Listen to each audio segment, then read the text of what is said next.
ठीक है तुम लोग। ओके फातिमा। ठीक है। अच्छा, देखो गाइस, मैं तुम लोगों को थोड़ा सा ना पैटर्न समझाता हूँ।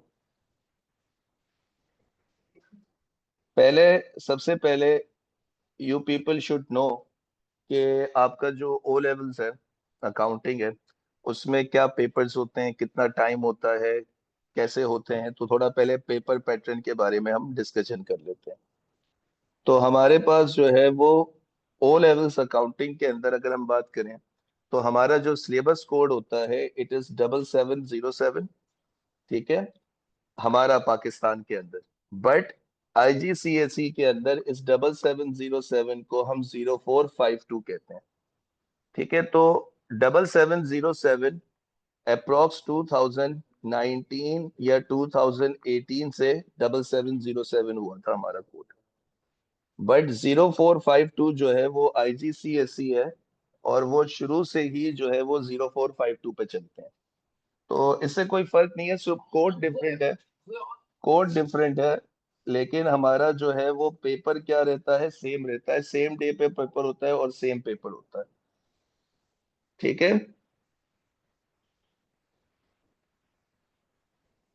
अब, so the syllabus code is 7777। और हमारे पास दो पेपर्स हैं, एक P1 है और दूसरा P2 है। P1 जो होगा वो एमसीक्यू पेपर होगा। P1 जो होगा वो एमसीक्यू पेपर होगा। There will be total 35 MCQs. और 35 एमसीक्यूज हैं, मीन्स 35 मार्क्स हैं। और जो टाइम की ड्यूरेशन आपको मिलेगा वो 1 आवर 15 मिनट्स का मिलेगा। Then for P2 structure paper है। 5 क्वेश्चन होंगे टोटल। 20 मार्क्स का एक क्वेश्चन होगा। तो मिला के टोटल टोटल 100 मार्क्स हो गए आपके पास। और जो टाइम आपको प्रोवाइड किया जाएगा इसको सॉल्व करने के लिए, वो आपके पास होगा 1 आवर 45 मिनट्स। ठीक है। तो इन शॉर्ट आपके पास पेपर 2 में टोटल 5 क्वेश्चंस हैं। 5 के 5 पूरे करने हैं, there is no choice. 20 mark का एक क्वेश्चन होगा। 100 मार्क्स हो जाएंगे टोटल, और 1 hour 45 minutes is the time. अच्छा, एक और इम्पोर्टेंट बात, पहले पेपर 2 होगा, फिर पेपर 1 होगा। लेकिन इन दोनों के बीच में मैक्सिमम 10 दिन का गैप होगा। मैक्सिमम। अभी जैसे इस दफा जो पेपर हुए थे, उसमें 21 मई को इस साल P2 हुआ था, और 29 को P1 हुआ था। तो कहने का मकसद बेटा क्या है कि इन दोनों के बीच में जो डिफरेंस है वो ज्यादा से ज्यादा 10 दिन का गैप होगा। तो हम ऐसा नहीं कर सकते कि P1 को छोड़ दें और पहले P2 की सिर्फ प्रैक्टिस करें। नहीं, हमें P2 और P1 को साथ साथ लेके चलना पड़ेगा। तब जाके जो है वो हमारी प्रिपरेशन अच्छी होगी। जो लोग अभी आए, जिन्होंने अभी ज्वाइन किया है, बेटा आप लोगों ने अगर कुछ पूछना है तो you are more than welcome. और जिसने भी कुछ भी पूछना हो, आप टाइप भी कर सकते हो, या फिर आप अपना माइक ऑन करके डायरेक्टली पूछ भी सकते हो। तो ये आपका पेपर स्ट्रक्चर है पूरा। इस तरीके से आपका पेपर आता है। इतना टाइम आपको प्रोवाइड होता है, और आपको paper with in time period में सॉल्व करना होता है। ठीक है जी, एनी क्वेश्चंस बेटा?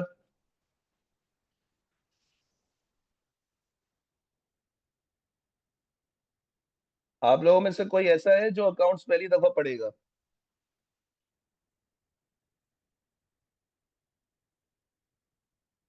ओके, ठीक है बेटा।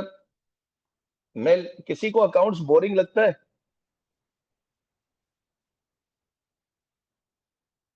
शुक्र। Yes, it's fun. शुक्र है। भाई अगर किसी को अकाउंट्स बोरिंग लगता है तो बता दो। Yes sir, I am going to study accounts for the first time. Okay. अच्छा, शुक्र है तुमने कहा पहली दफा पढ़ रही हो। मुझे लगा तुम्हें शायद बोरिंग लगता है अकाउंट, सॉरी। बेटा you will love this subject, literally I am telling you.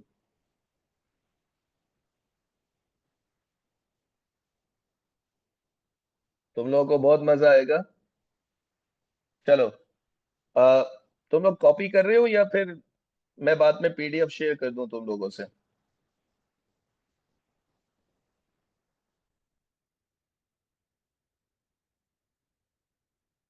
Okay, जो जिस तरीके से कंफर्टेबल है। हाँ, जो जिस तरीके से कंफर्टेबल है वैसे करो, कोई टेंशन नहीं है।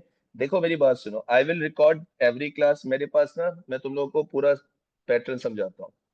मैं तुम लोगों की हर क्लास रिकॉर्ड करूंगा और उसको अपलोड कर दिया करूंगा। गूगल ड्राइव का लिंक तुम लोग के पास होगा। तुम उस गूगल ड्राइव से, अगर जैसे होता है ना, कभी क्लास मिस हो गई, तुम लोग नहीं ले पाए, तो तुम उस गूगल ड्राइव में जाके उस डे पर, डे के हिसाब से क्लास अपलोड होती है, उस डे पे जाके तुम अपनी क्लास देख सकते हो। ठीक है, इसके अलावा मेरे पास पूरा रिकॉर्डेड लेक्चर्स भी अवेलेबल हैं, जो पिछले साल के हैं। मैं वो भी तुम लोगों को प्रोवाइड कर दिया करूंगा, कि अगर जैसे स्कूल वगैरह में, आप लोगों में से जो स्कूल वगैरह जा रहे होंगे, तो स्कूल्स में सिलेबस बहुत आगे जा चुका होता है। तो आगे वाले टॉपिक्स अगर आपको पढ़ने हो और उसके लिए आपको रिकॉर्डिंग चाहिए हो, तो I will share it with you as well. ठीक है, ना आपको कोई पास पेपर्स खरीदने हैं, ना आपको कोई बुक खरीदनी है। बेटा हाइब्रिड होंगी क्लासेस, हाइब्रिड प्लस ऑनलाइन भी होंगी, और ऑनलाइन मेरा अलग से भी होगा। तो इट्स अप टू यू, आप अगर ऑनलाइन लेना चाह रहे हो तो सिर्फ ऑनलाइन ले लो। आप हाइब्रिड में लेना चाह रहे हो तो हाइब्रिड ले लेना। फिजिकल लेना चाहो तो फिजिकल ले जाना, इट्स डिपेंड ऑन यू। ठीक है, सारे सारे ऑप्शंस अवेलेबल हैं तुम्हारे पास।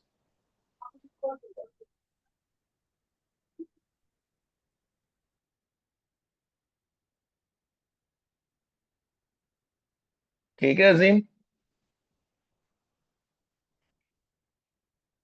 अच्छा जी। सो हमने अभी तक बात की थी इस बारे में कि हमारे पास सिलेबस कोड क्या है हमारा।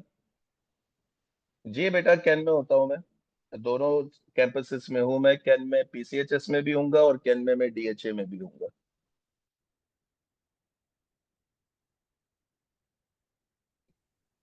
ठीक है जैनब।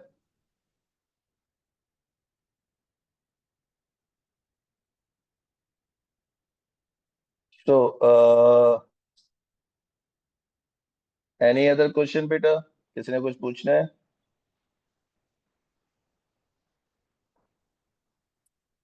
चलो, थोड़ा सा पढ़ लेते हैं। अच्छा देखो, आप लोगों में से जिसने भी अगर अकाउंटिंग स्कूल में पढ़ी है, तो आप लोगों ने देखा होगा कि सबसे पहले वो डेबिट क्रेडिट पढ़ाते हैं, जर्नल जर्नल पढ़ाते हैं, ट्रायल बैलेंस पढ़ाते हैं, टी अकाउंट्स पढ़ाते हैं। ऐसे ही करते हैं ना। फिर अकाउंटिंग इक्वेशन पढ़ा देंगे, डेफिनेशंस पढ़ा देंगे। मेरे ख्याल से जो जो स्कूल में पढ़ रहा है उन सबको पता है कि इस तरह से सिलेबस लेके चलते हैं वो लोग। और जर्नल जर्नल तो बना बना के, टी अकाउंट्स बना बना के, कभी कभार तो इंसान बोर हो जाता है कि यार ये क्या है, ये क्यों इतना बार बार journal journal T account trial balance बनवाए जा रहे हैं, बनवाए जा रहे हैं। अरे भाई, हम क्या करेंगे, हमारा सिलेबस को लेके चलना इज डिफरेंट। ठीक है, मैं थोड़ा सा डिफरेंट लेके चलता हूँ सिलेबस को। तो वो कहते हैं ना, study smarter rather than study harder. सही है, तो हम स्मार्ट स्टडी करेंगे। हम वो रट्टे नहीं लगाएंगे कि बस जर्नल एंट्रीज बनाते रहो, टी अकाउंट्स बनाते रहो, नहीं। हम स्मार्ट स्टडी करेंगे। एंड मैं थोड़ा सा सीक्वेंस तुम लोग को लिखवा रहा हूँ यहाँ पर, देख लेना। तो सीक्वेंस में क्या होगा? The first thing, journal entries are the basic of accounting. I agree with this thing, but it is not necessary to go through journal entries every time. ठीक है, मतलब बेसिक्स हैं, लेकिन जरूरी नहीं है कि आप जर्नल एंट्रीज के थ्रू ही अपनी बेसिक को स्ट्रॉन्ग करें। ठीक है अब्दुल मन्नान। तो there is other way around as well. हम आएंगे, जनरल एंट्रीज भी समझेंगे, बट हम थोड़ा सा अपनी बेस को डिफरेंट तरीके से बनाते हुए जनरल एंट्रीज में आ जाएंगे, ताकि फिर आपको जनरल एंट्रीज बनाने में बहुत आसानी होगी।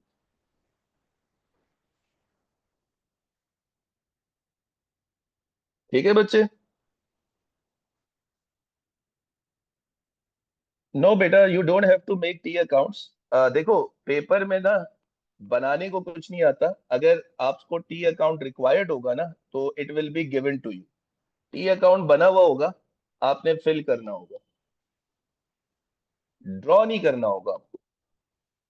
और वो जो आप लोग 9th और 10th क्लास में टी अकाउंट सीख के आए ना, ये वो नहीं होंगे पेपर में। उस तरह से नहीं पूछता पेपर में कि 10 जनरल एंट्रीज दे देगा और 10 जनरल एंट्रीज दे के आपको बोल देगा कि इनकी जनरल एंट्रीज बनाओ, फिर इनके टी अकाउंट्स बनाओ, फिर इनका ट्रायल बैलेंस बनाओ। ऐसा कोई सवाल नहीं आएगा पेपर में। ठीक है ईशा बेटा। चलो, अब देखो, तो पहले हम थोड़ा बेसिक्स पढ़ेंगे। ठीक है, अकाउंटिंग में बेसिक्स बहुत इंपॉर्टेंट है। बट इस बेसिक के अंदर general general T account trial balance नहीं है। फिर उसके बाद जैसे ही आप बेसिक्स को मेरे साथ थोड़ा सा अंडरस्टैंड कर लेंगे, तो हम पहला चैप्टर अपना जो स्टार्ट करेंगे, एक्चुअली जो स्टार्ट करेंगे वो फाइनेंशियल स्टेटमेंट्स का स्टार्ट करेंगे। और फाइनेंशियल स्टेटमेंट्स के अंदर, ये फाइनेंशियल स्टेटमेंट्स होते क्या हैं थोड़ी देर में मैं आपको समझाऊंगा। इसके अंदर एक सोल ट्रेडर है, यानी फाइनेंशियल स्टेटमेंट एक दो तीन चार, 4 से 5 टॉपिक्स ऐसे हैं जो फाइनेंशियल स्टेटमेंट से लिंक है। जैसे सोल ट्रेडर, सोल ट्रेडर किसे कहते हैं? When there is a single owner of the business, यानी पूरा बिजनेस एक बंदा ओन करता है, तो उसे हम सोल ट्रेडर कहते हैं। पार्टनरशिप, ये भी हमें पता है कि जब कम से कम 2 लोग, at least 2 people are the owners of the business, तो दे आर इन पार्टनरशिप। तो मिनिमम 2, मैक्सिमम 20, तो ये पार्टनरशिप होती है। फिर मैन्युफैक्चरिंग बिजनेस है।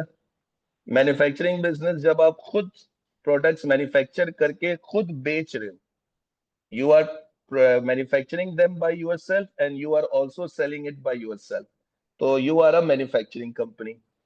देन कंपनी है। कंपनी एक्चुअली क्या होती है, कंपनी काम कैसे करती है, ये सब चीजें जो है वो हम समझेंगे इस चैप्टर के अंदर।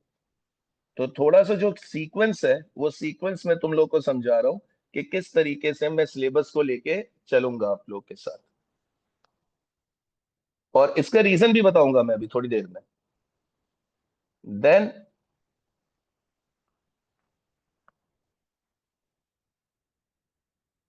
यार, थ्योरी डिपेंड करती है। मतलब मैं ये कहूंगा कि 100 में से 10 से 20 के बीच में थ्योरी आ सकती है, 10 से 20 मार्क्स के बीच में थ्योरी आ सकती है।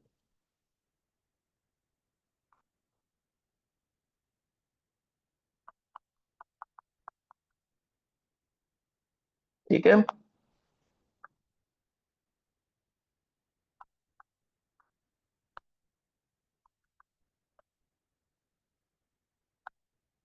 अच्छा, जो 6 चैप्टर होगा वो एनालिसिस ऑफ फाइनेंशियल स्टेटमेंट होगा, जिसको अगर किसी ने स्कूल में पढ़ा हो तो इसको रेशियोज भी कहते हैं। शायद बिजनेस स्टडीज में किसी ने पढ़ा हो आप लोगों में से। अच्छा, अब मैं तुम्हें एक बहुत इंपॉर्टेंट बात बता रहा हूँ यहाँ पर, इसको गौर से सुनना, नोट करो। बेसिक को हटा के सोचो। ये देखो, बेसिक को हटाओ। 1 2 3 4 5, 5 चैप्टर मैंने लिखवाए हैं आपको बेसिक्स को हटा के। पेपर में इन 5 चैप्टर्स में से एटलीस्ट, कम से कम 2 क्वेश्चंस तो आएंगे ही आएंगे, 100%। यानी जो पेपर 2 है उसमें 5 क्वेश्चंस होते हैं, अभी हमने डिस्कस किया था कि in paper 2 there will be total 5 questions. और इन 5 क्वेश्चंस में से, ये जो 5 टॉपिक्स हैं, इन 5 टॉपिक्स में से कम एटलीस्ट 2 क्वेश्चंस तो आएंगे ही आएंगे इन 5 टॉपिक्स में से। अब वो 3 भी आ सकते हैं, 4 भी आ सकते हैं, लेकिन एटलीस्ट 2 टॉपिक्स जरूर आएंगे इसमें से। ठीक है। तो ये 5 चैप्टर हमने, समझ लो कि ये 5 चैप्टर हमने घोल के पी लेने हैं भाई। These are most important chapters and they are linked with each other. अगर आपको पहला चैप्टर समझ में आ गया ना, सोल ट्रेडर, लिटरली मैं आपको बता रहा हूँ, आपके लिए टू ये पार्टनरशिप, मैन्युफैक्चरिंग कंपनी और रेशोस इजी हो जाएगा। तो आपका सारा फोकस होना चाहिए इस पहले चैप्टर के ऊपर, सोल ट्रेडर के ऊपर। If you understand this topic properly, partnership, manufacturing company, ratios, they are very simple for you. ठीक है बेटा?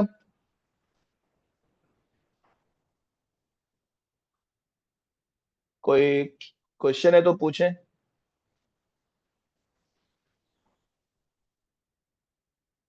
बेटा कोई क्यूरी है, कोई क्वेश्चन है तो आप पूछ सकते हो।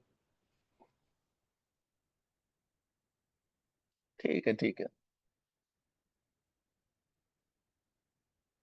फातिमा, क्या नहीं समझ में आया बेटा? मैंने तो वैसे कुछ समझाया नहीं है, सिर्फ बताया है। अच्छा, तुम्हें ये समझ में नहीं आ रहा होगा ना, ये soul trader, partnership, financial statement, ये क्या है, ये समझ में नहीं आ रहा तुम्हें? Am I not wrong? ये तो अभी बेटा, अभी इसको समझने की जरूरत भी नहीं है ना हमें। मैं तो सिर्फ ये टॉपिक्स के नाम बताए हैं आपको बस। ये जब मैं पढ़ाऊंगा चैप्टर तो आपको समझ में आएंगे ना कि ये एक्चुअली है क्या। ठीक है, तो डोंट वरी, डोंट वरी, आपको सब कुछ समझ में आएगा, रिलैक्स रहो। तो these are the names of the chapters जो हम पढ़ेंगे इंशाल्लाह आगे।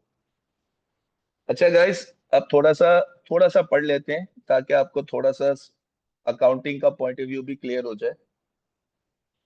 तो मैं ऑलरेडी एक क्लास ले चुका था दूसरे इंस्टीट्यूट में। तो मैंने वहां जब क्लास ली थी तो मैंने वहां पढ़ाया था, तो मैंने कहा उसी से आप लोगों को लेके चलता हूँ। तो सबसे पहली चीज, व्हाट इज अकाउंटिंग? फातिमा आप समझिएगा, क्योंकि आप पहली दफा शायद अकाउंटिंग पढ़ रही है ना। तो अब अगर कोई आपसे पूछेगा कि व्हाट इज अकाउंटिंग, तो भाई ये अकाउंटिंग है क्या, इसका मतलब क्या है, इसको समझते हैं। ठीक है। मैं एक काम करता हूँ, मैं इसको मिटा ही देता हूँ, साथ ही लिख लेते हैं, कोई टेंशन नहीं है। लिखा हुआ होगा तो बड़ा अजीब लगता है। चलो, अब देखो व्हाट इज अकाउंटिंग। अकाउंटिंग किसे कहते हैं? अब जिन लोगों ने अकाउंटिंग पढ़ी है 9 और 10 में, उन्होंने देखा होगा कि अकाउंटिंग की बुक्स के अंदर या जो डेफिनेशंस अकाउंटिंग के टीचर्स लिखवाते हैं, वो बहुत लंबी लंबी डेफिनेशंस होती हैं यार।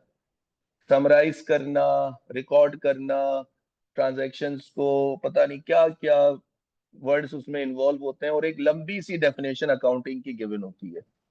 और वो उस डेफिनेशन में समझ ही नहीं आता कि अकाउंटिंग का क्या मतलब है। तो अकाउंटिंग एक सिंपल सा सब्जेक्ट है। It is the language of business.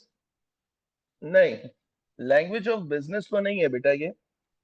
Finance के लिए हम यूज करते हैं अकाउंटिंग को मेजोरिटी ऑफ द टाइम्स, और डिसीजन मेकिंग के लिए। लेकिन हाँ, आप वैसे रैंडमली बोल सकते हो कि हाँ, it is a language of business. अब अकाउंटिंग का मतलब हम समझते हैं। तो अकाउंटिंग के मतलब को समझने के लिए हमें 3 वर्ड्स को समझना है। हाँ, यही बात जैनब मैं बता रहा था ना, प्रोसेस और recording and interpreting transactions in any particular business. तो इंटरप्रेट करना, ट्रांजैक्शंस को रिकॉर्ड करना, प्रोसेस करना, ऐसे खतरनाक वर्ड्स यूज होते हैं। वैसे सही है कहीं ना कहीं तुम्हारी बात। अच्छा जी, when we move towards accounting, तो अब देखो मैं इसको बहुत सिंपल करके समझा रहा हूँ, समझ लो। सबसे पहली चीज, अकाउंटिंग की डेफिनेशन को समझने के लिए we have to understand the word transactions. अब ये ट्रांजैक्शंस किसे कहते हैं भाई? ट्रांजैक्शंस का मतलब होता है लेन देन, खरीदना, बेचना, इसको हम ट्रांजैक्शंस कहते हैं।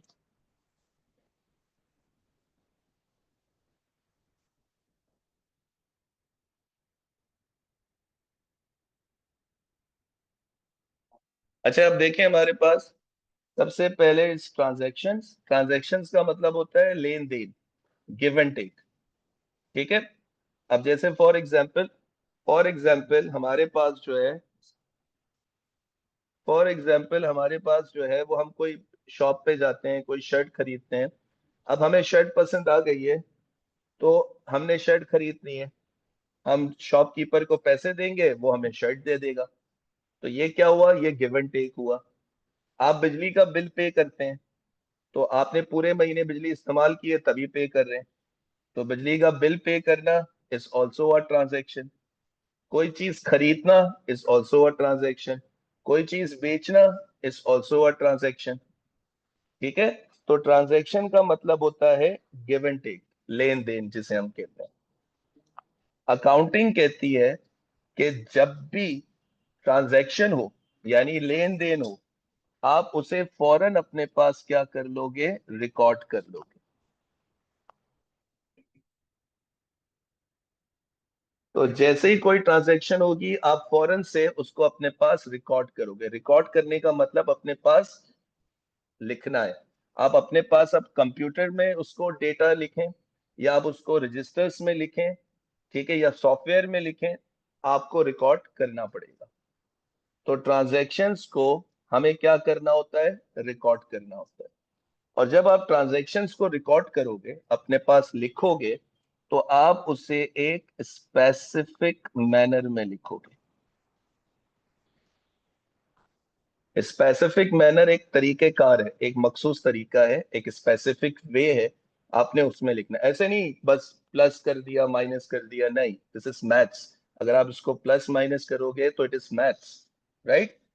तो ट्रांजैक्शंस को हमें अपने पास हमें अपने पास रिकॉर्ड करना होता है एक स्पेसिफिक मैनर में। और वो जो स्पेसिफिक मैनर होता है वो दो होते हैं। One is debit and the other one is credit. मतलब अगर अब मैं इसको समझूं तो मैं यूं कह सकता हूं कि अकाउंटिंग का मतलब क्या है, to record transactions in a specific manner which is debit and credit. मतलब ट्रांजैक्शंस को रिकॉर्ड करना डेबिट और क्रेडिट की फॉर्म में क्या कहलाता है, आपके पास अकाउंटिंग कहलाता है। तो वेरी सिंपल डेफिनेशन, आपको याद भी नहीं करनी पड़ेगी। ट्रांजैक्शंस को आप क्या करेंगे, रिकॉर्ड करेंगे। किस फॉर्म में रिकॉर्ड करेंगे, डेबिट और क्रेडिट की फॉर्म में रिकॉर्ड करेंगे। अकाउंटिंग कहलाएगी आपके पास। क्लियर हुआ बेटा ये? किसी को कोई बात इसमें पूछनी है तो पूछ लो।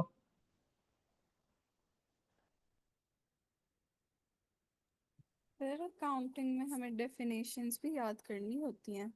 मोस्ट प्रोबेबली बेटा, हाँ। लेकिन ये वाली डेफिनेशंस नहीं पूछता वो, व्हाट इज अकाउंटिंग ऐसे नहीं पूछेगा। लेकिन कहीं ना कहीं हाँ, थोड़ी बहुत डेफिनेशंस हमें याद करनी पड़ेंगी।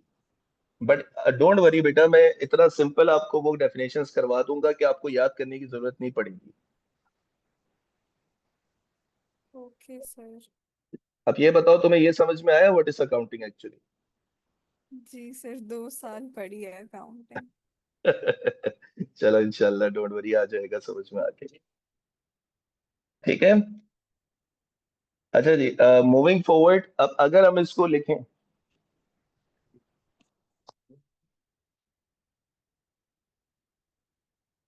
अब हमारे पास जो है वो, आगे मूव करते हैं।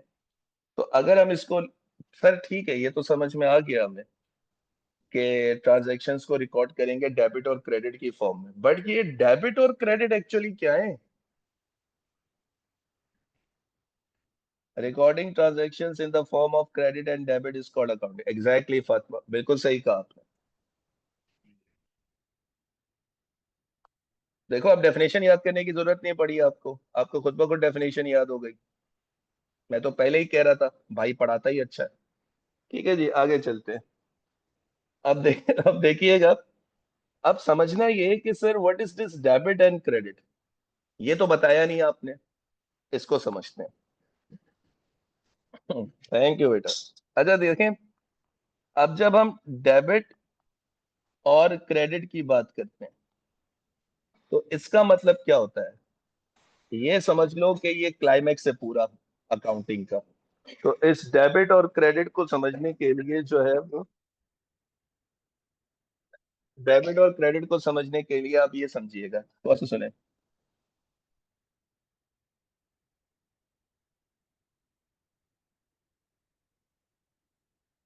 अब बेटा मैं उनको टीचर को तो कुछ नहीं कहूंगा, इट इज नॉट लेफ्ट और राइट, ठीक है।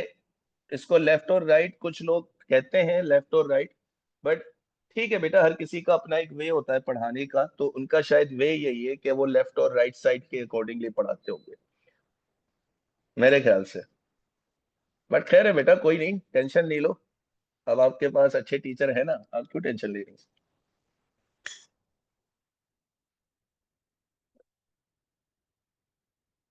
अच्छा, अब समझें पहले, देखें, डेबिट को ना शॉर्ट फॉर्म में ना डीआरवी कहा जाता है, ये इसका शॉर्ट फॉर्म है। और क्रेडिट का शॉर्ट फॉर्म जो है ना वो सीआर है। डीआर का मतलब होता है डेबिट रिकॉर्ड। तो डेबिट का short form is DR, D for debit, R for record. Same goes with credit, credit का short form is CR, C for credit, R for record.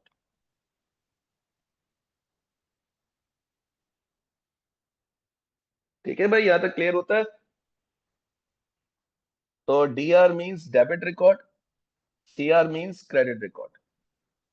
ठीक है, डेबिट रिकॉर्ड और क्रेडिट रिकॉर्ड कहते हैं हम इसको शॉर्ट फॉर्म में, DR और सीआर कहते हैं। अच्छा, अब ये डेबिट और क्रेडिट का मतलब क्या है? देखो, डेबिट का मतलब प्लस, डेबिट का मतलब प्लस मतलब इंक्रीज, डेबिट का मतलब माइनस भी है, मतलब डिक्रीज। सर ये क्या बात हुई? एक मिनट, रुको जरा, सबर करो, अभी और पिक्चर बाकी है। क्रेडिट का मतलब बी प्लस है, और क्रेडिट का मतलब माइनस बी है। सर ये क्या बात हुई? मतलब आप ये कहना चाह रहे हैं कि डेबिट का मतलब इंक्रीज भी है, डिक्रीज भी है। बिल्कुल मैं यही कह रहा हूं। और आप कह रहे हैं क्रेडिट का मतलब भी यही है। बिल्कुल यही है।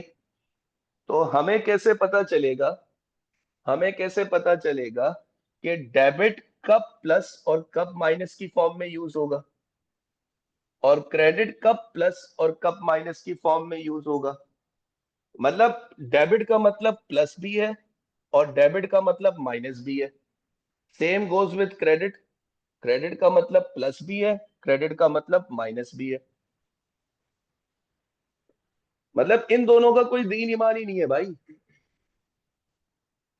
तो ये समझने के लिए, बिल्कुल जैनब आपने सही कहा, नेचर ऑफ अकाउंट पे डिपेंड करता है। अब देखें, इसी चीज को समझने के लिए कि कब debit as a positive use होगा, डिफरेंस नहीं है दोनों में। मतलब ये समझ लो कि जो डेबिट होता है ना उसका मतलब भी प्लस माइनस है, और जो क्रेडिट होता है ना उसका मतलब भी प्लस माइनस है, फातिमा। लेकिन अब समझना ये है कि कब डेबिट प्लस की फॉर्म में यूज होगा और कब डेबिट माइनस की फॉर्म में यूज होगा। सेम गोज विद क्रेडिट, कि क्रेडिट में भी यही है कि हमें यह पता करना है कि क्रेडिट कब प्लस की फॉर्म में यूज होगा और क्रेडिट कब माइनस की फॉर्म में यूज होगा। ठीक है, और यही समझने के लिए यही समझने के लिए हम क्या करेंगे, हम जाएंगे एक एलिस के पास। सर्जिया सर्जिया सर्जिया और लसन सर मुर्तजा चाहिए। ये तो आप इकोनॉमिक्स का टीचर है। बिलाल बेटा अपना माइक बंद कर दें कहीं, बहुत ज्यादा हो गया।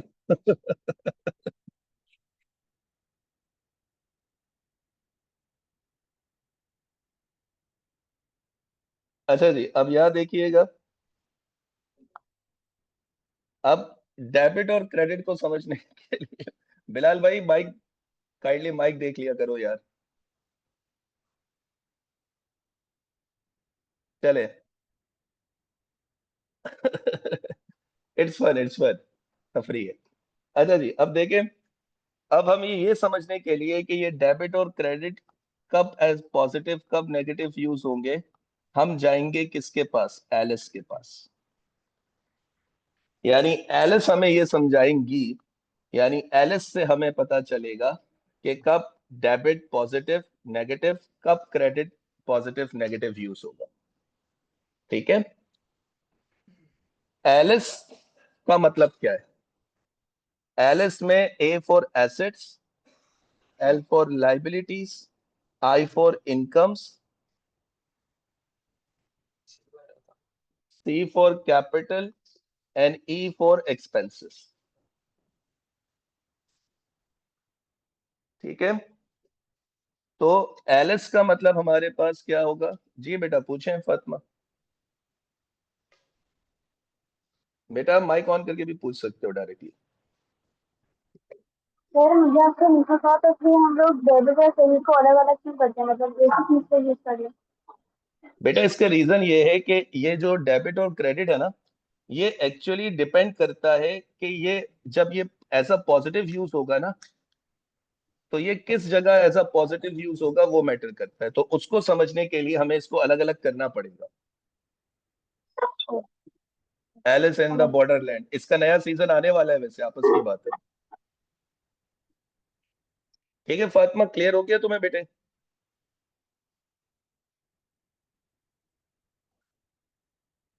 अच्छा अब देखो, जब हम एलिस की बात करेंगे तो A for assets, L for liabilities, I for incomes, C for capital and E for expenses. एक मिनट बेटा दीजिएगा।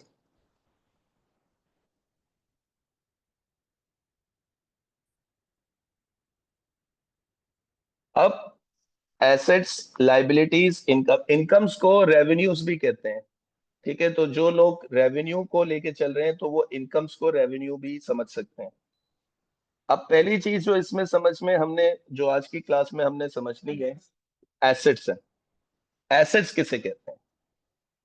ठीक है, अगर आप ये पांच चीजें समझ लेना, ये पांच चीजें अगर आपको समझ में आ जाएं, तो बेटा आपको ये समझ में आ जाएगा कि डेबिट और क्रेडिट क्या होता है, ये कब प्लस और कब माइनस की शक्ल में यूज होगा। तो आपको डेबिट और क्रेडिट को यूज करने के लिए आपको ये पांच चीजों को समझना जरूरी है। ई फॉर एक्सपेंसेस बेटा, एक्सपेंसेस हैं खर्चे। हाँ, देखो इसमें जैनब एक छोटा सा प्रॉब्लम है। जो तुमने डेफिनेशन दी ना एसेट्स की, resources owned by the business, not necessary owned by the business. बेटा मैं आपसे यही कह रहा हूँ मिर्जान बेटा, के एसेट्स आप ओन करना जरूरी नहीं है। तो लाजमी नहीं है कि अगर आप उसको ओन करते हो तो ही वो एसेट हो। हाँ ओन करना अच्छी बात है, but it is not necessary to own. ठीक है,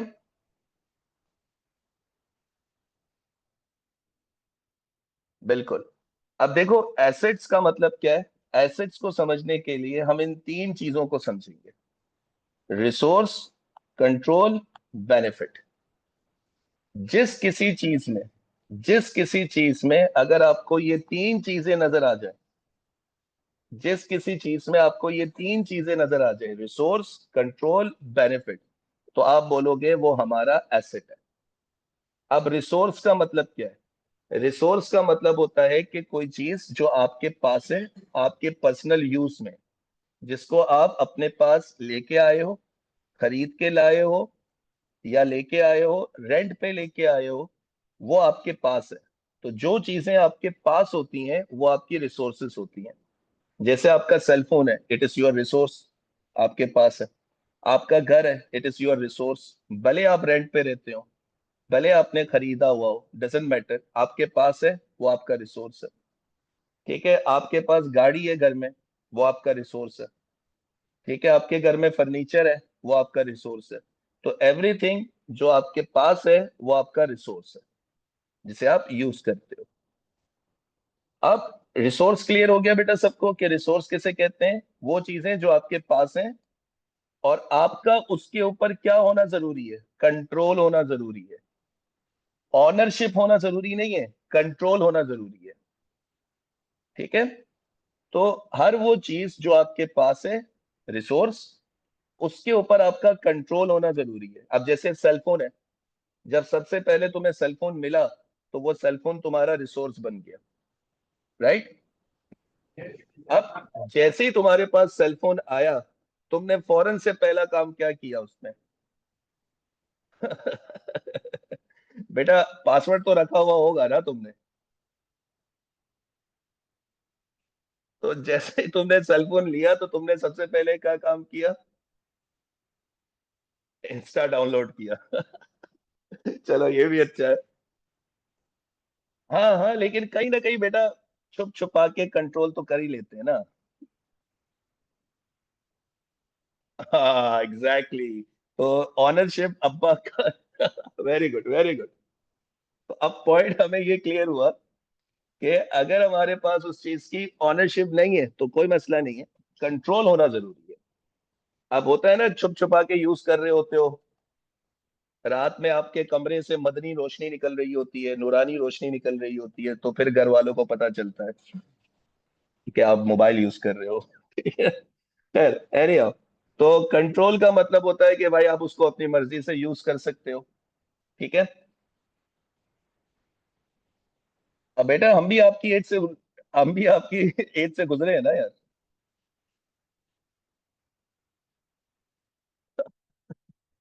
चलो अब देखो, अब जैसे आपके घर पे जैसे गाड़ी है, कार है, कार किसकी ऑनरशिप की है भाई? अब्बा की है। नहीं नहीं, इट वाज नॉट पर्सनल भाई। It was just for fun. इसको कोई पर्सनल मत लेना। ठीक है। तो अच्छा देखो, अब हमारे पास रिसोर्स हमें समझ में आ गया। अब जैसे कार की एग्जांपल लेते हैं, रिसोर्स का मतलब क्या हुआ कि भाई आपके अब्बा के पास गाड़ी है, अब्बा हुजूर, ठीक है, उनकी गाड़ी है, उनका रिसोर्स हो गया। हाँ जो बात है, कंट्रोल, आपके अब्बा के पास कंट्रोल है भाई गाड़ी का, आपको उनसे पूछ के यूज करना होगा, उनको जब भी यूज करना होगा वो अपनी मर्जी से यूज करेंगे। ऐसा ही है ना। कंट्रोल का मतलब ये नहीं है कि हमारे अब्बा हुजूर जो है वो सीवीयू वाले रोड पे ड्रिफ्टे मार रहे हैं गाड़ी से।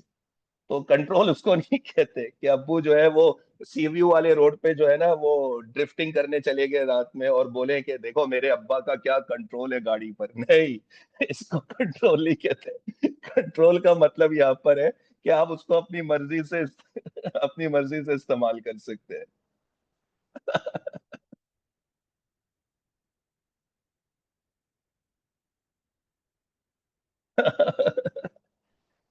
तो खैर एनीहाउ, आई गेस कंट्रोल समझ में आ गया होगा सबको कि कंट्रोल का मतलब क्या है, अपनी मर्जी से आप उसको यूज कर रहे हैं।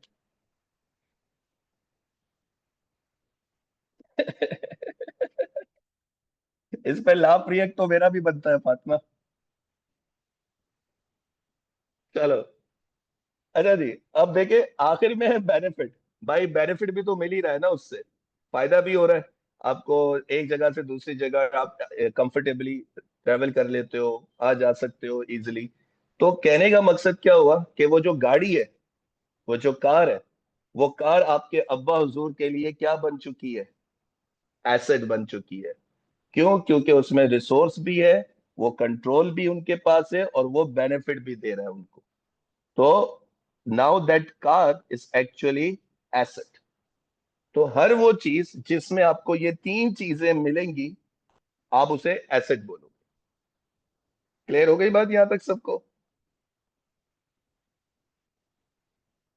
अब जैसे फर्नीचर है आपका, आपके घर में, वो फर्नीचर क्या है भाई? सर वो रिसोर्स है, अम्मा का उसके ऊपर कंट्रोल है। ठीक है। तो कंट्रोल भी हो गया और बेनिफिट भी दे रहा है भाई पूरे घर को। तो that furniture is also your asset. आपका घर है, आपका घर आपका रिसोर्स है। ठीक है। कंट्रोल है घर वालों का उसके ऊपर, और बेनिफिट दे रहा है आपको।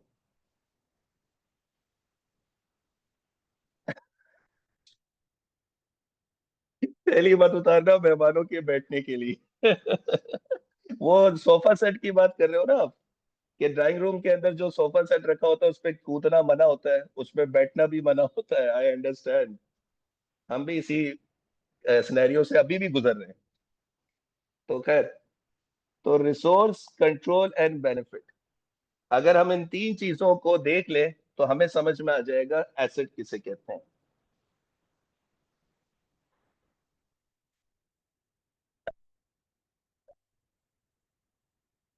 करेक्ट है भाई, करेक्ट है, सही कह रहे हो आप लोग।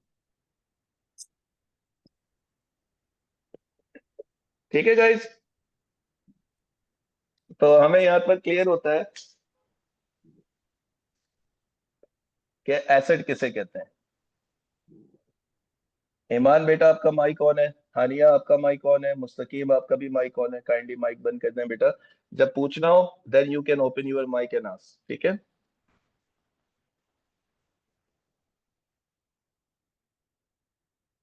अरे भाई मैं आपको कह रहा हूं ना, you will enjoy this subject with me, sir एक लिटरली। बात, जी बेटा। देखिए अभी हमने किसी मुझे ना वो घर रेंट पे लिया है, तो फिर उसका तो कंट्रोल उस पर नहीं है ना, वो तो जो ओनर है घर का उसका कंट्रोल है ना, कि अगर वो बोलते अच्छा कि भाई इसको, रेंट नहीं दो। नहीं नहीं नहीं, सुनो, जिस महीने का रेंट तुमने दे दिया, जैसे फॉर एग्जाम्पल इट्स जुलाई, अब तुमने जुलाई का रेंट दे दिया, तो जुलाई का पूरा महीना वो तुम्हारा रिसोर्स है, पूरे जुलाई में तुम्हारा उसके ऊपर कंट्रोल है, और तुम्हें वो पूरे जुलाई में बेनिफिट देगा, तो वो तुम्हारा एसेट है बेटा, ऑनरशिप होना बट जरूरी नहीं है। लॉन्ग टर्म पे तो उसका कंट्रोल होगा ना, लाइक।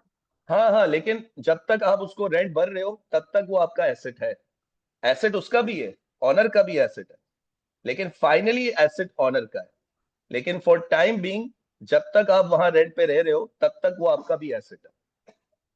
हाँ ठीक है, हाँ, समझ में आ गई बात? जी। चलो गुड हो गया। हाँ भाई गाइस, आगे चले अब एग्जाम्पल्स अगर हम इस देखें, देखो हम कार नहीं लिखते एग्जाम्पल में, हम इसको कार की जगह मोटर व्हीकल्स लिखते हैं। फर्नीचर है, रुक जाओ 2 मिनट, एसेट समझा दूं फिर चले जाना सारे, कोई टेंशन नहीं है। घर को घर नहीं बोलते, हम बिल्डिंग कहते हैं। मशीनरीज होती हैं, कैश पैसा, पैसा भी आपके पास क्या है, एसेट है। ठीक है, तो एसेट का मतलब क्या हुआ, रिसोर्स, कंट्रोल, बेनिफिट। बेटा इंशाल्लाह बस मैं 10 मुहर्रम के बाद हो सकता है कि मैं क्लासेस स्टार्ट कर दूं, तो वो आपको जो है वो एडमिन इन्फॉर्म कर देगी क्लासेस की टाइमिंग्स और डेज वगैरह सारी चीज।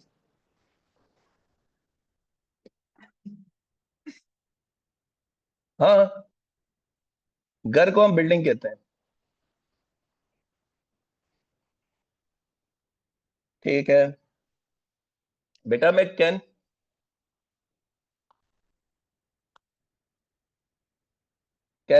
में पढ़ाऊंगा भाई। ऑन साइट और ऑनलाइन क्लासेस बेटा साथ साथ स्टार्ट होंगी। मैं इंशाल्लाह आपको विद इन अ डे और टू पूरा टाइम टेबल मैसेज कर दूंगा ग्रुप पे।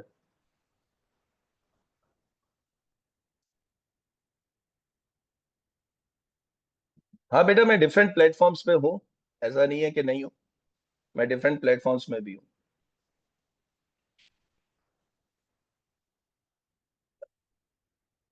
ऑन साइट सही रहता है बेटा।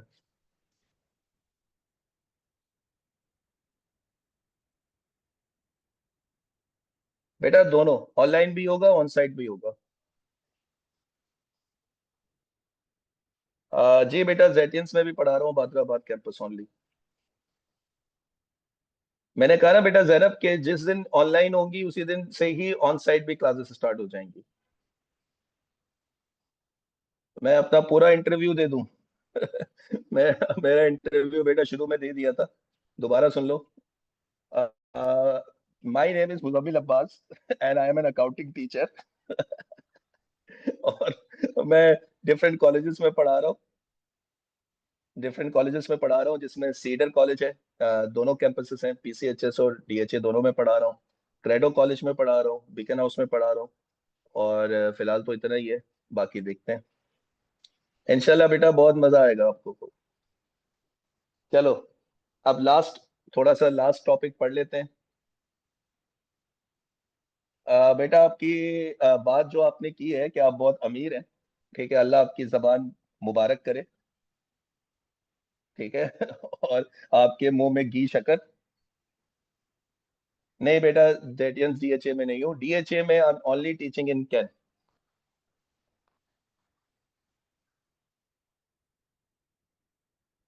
अच्छा जी, अब और इंटरव्यू लेना है मेरा?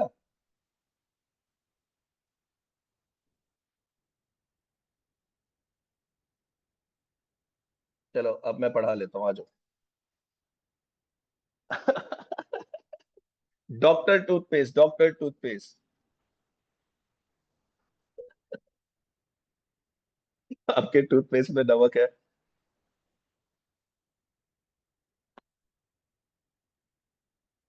हाँ, इतने बेटा, इतने पर्सनल सवाल पूछ रही हो तुम। चलो आ जाओ। अब देखिएगा, एसेट्स जो है ना, रिसोर्स कंट्रोल एंड, बेटा मैं कराची में रहता हूँ, कराची में ही देखोगे ना।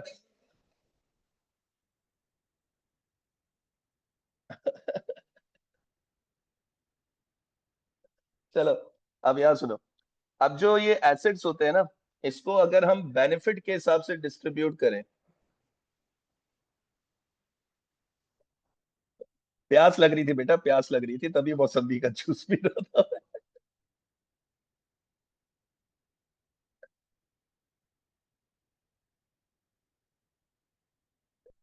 अब देखिए, अगर एसेट्स को हम बेनिफिट के हिसाब से डिस्ट्रीब्यूट करते हैं, तो बेनिफिट्स के हिसाब से जब हम एसेट्स को डिस्ट्रीब्यूट करेंगे, तो दो तरह के एसेट्स होंगे।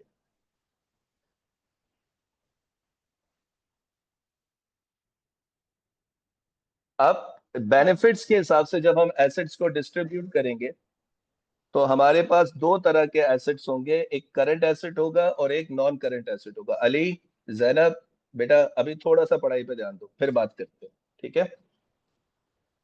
तो एसेट्स को बेनिफिट के हिसाब से अगर हम देखते हैं, तो हमारे पास दो तरह के एसेट्स आ जाते हैं बेनिफिट्स के हिसाब से। एक करंट एसेट होता है और एक नॉन करंट एसेट होता है, ठीक है। करंट एसेट्स का मतलब क्या होता है? अकाउंटिंग में जब भी ये वर्ड करंट यूज होगा ना, तो इसका मतलब होगा कि आपको बेनिफिट दे रहा है वो एसेट, जो भी एसेट है वो आपको बेनिफिट देगा विद इन अ ईयर। यानी हर वो एसेट जो आपको बेनिफिट देगा विद इन अ ईयर, यानी एक साल या एक साल के कम टाइम में वो आपको बेनिफिट देके खत्म हो जाएगा, तो वो एसेट्स करंट एसेट्स कहलाएंगे। और इसकी जो सबसे बेस्ट एग्जांपल है वो पैसा है, कैश है। जैसे लेट सपोज अभी जुलाई का मंथ स्टार्ट हुआ है, आपके घर से आपके पेरेंट्स आपको पॉकेट मनी दे देते हैं, ठीक है। लेट सपोज आपको पॉकेट मनी मिल गई 15,000, 10,000, 5,000, 15,000, आपको पॉकेट मनी मिल गई। और आपको पॉकेट मनी देते हुए आपके अब्बा हुजूर ने आपको कहा कि अब पॉकेट मनी मैंने तुम्हें दे दी है, अब अगले साल के जुलाई तक पैसे मत मांगना। सुन रहे हो क्या कह रहे हैं अब्बा हुजूर? कि हमने तुम्हें पॉकेट मनी दे दी है, अब अगले साल जुलाई तक तुम मुझसे पैसे मत मांगना। तो आपने अब्बा को देखा और देख के कहा, आपका मेरा मजाक है, आप कैसी बातें कर रहे हैं, ऐसा हो ही नहीं सकता। ऑब्वियस सी बात है। अब ये जो पॉकेट मनी दी है आपने, ये तो हम ऐसे ही महीने में क्या, हम तो 10-15 दिन में ही खत्म कर देंगे। एग्जैक्टली exactly, पॉसिबल ही नहीं है। तभी तो हुदा हमने बोला, क्या हमारा आपका मजाक है? तो कहने का मकसद क्या है कि भाई पैसा आता है, फायदा पहुंचाता है और खत्म हो जाता है। समझ में आ गई बात? तो दैट कैश, पैसा is actually your current asset, ठीक है जी। अब नॉन करंट एसेट्स सर में ये आ जो जाओ। आपने लिखा हुआ है ये आप लिख चलेंगे वो तो समझ में आएगा सर। ये क्या करूं बेटा मैं? Again sorry. बेनिफिट बाद जो आपने लिखा हुआ है। Benefit business with in a year, with in a year है ये। हाँ, पैसा आता है और खाने पर चला जाता है, एग्जैक्टली exactly. हाँ भाई, आईपैड बेटा, आईपैड में जो यूज कर रहा हूँ वो 2024 का है, 2024 का था भाई आईपैड, वो यूज कर रहा हूँ मैं। अच्छा जी, अब नॉन करंट एसेट्स को देख लेते हैं। जो नॉन करंट एसेट्स हैं, इसका समझ आ रहा है हमारे पास कि benefit business for more than a year. Benefit business for more than a year, इसका मतलब ये हुआ कि नॉन करंट एसेट्स यानी नॉन करंट है, तो इसका मतलब ये हुआ कि ये एक साल से ज्यादा अरसे पे आपको बेनिफिट देता रहेगा, ठीक है। यानी वो तमाम एसेट्स जो आपको 1 साल से ज्यादा अरसे पे बेनिफिट देंगे, they will become your non current assets. ठीक है। अब जैसे एग्जांपल ले लो बेटा, गौर करिएगा, यहाँ समझिएगा। जैसे आपके घर में फर्नीचर है। जी सर बिल्कुल है, जमीन पे थोड़ी ना सोते हैं भाई, फर्नीचर है। अब ये जो फर्नीचर है, ये आपने कब खरीदा था? सर याद ही नहीं। ये फर्नीचर तो शायद अम्मा जहेज में लाई थी, तब से रखा हुआ है। या फिर हमने पता नहीं कितने साल पहले खरीद लिया था। तो कहने का मकसद क्या है कि वो फर्नीचर कब से खरीदा हुआ है और आज तक आप उससे बेनिफिट ले रहे हैं, तो वो फर्नीचर आपका कौन सा एसेट होगा? नॉन करंट एसेट होगा। अब आप अपने घर पे हो। अब अब देखें, आपके पास जैसे नहीं होता कि आप फ्रिज है, तो फ्रिज भी क्या है? सर फ्रिज भी आपका नॉन करंट एसेट है। आपका एसी क्या है? आपका एसी भी नॉन करंट एसेट है।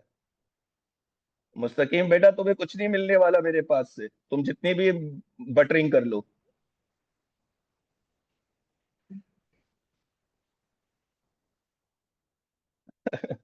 तो खैर, कहने का मकसद ये हुआ बच्चे कि non current assets are those assets which benefits business for more than a year.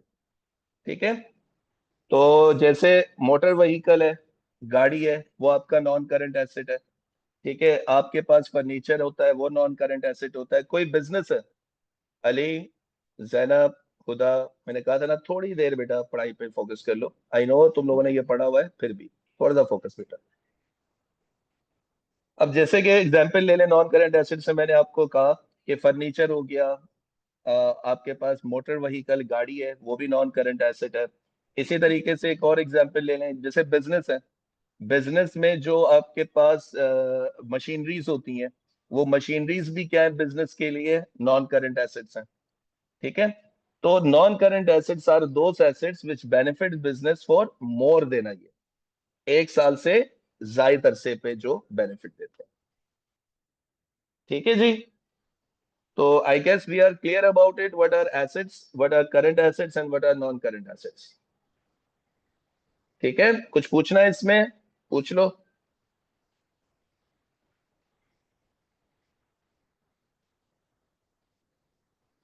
ठीक है। तो आज के लिए इतना ही रखते हैं, फिर मिलते हैं इंशाल्लाह तुम लोगों से अगली क्लास में, इस अपनेपन के साथ कि आप अपना बड़ा ख्याल रखेंगे। ठीक है बेटा, ख्याल रखिएगा अपना। अल्लाह हाफिज।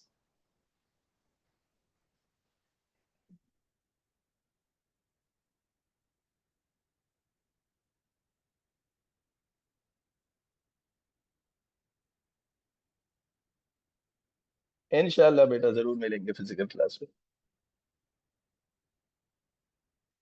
अबे 2 मिनट पहले तो क्लास खत्म की है यार।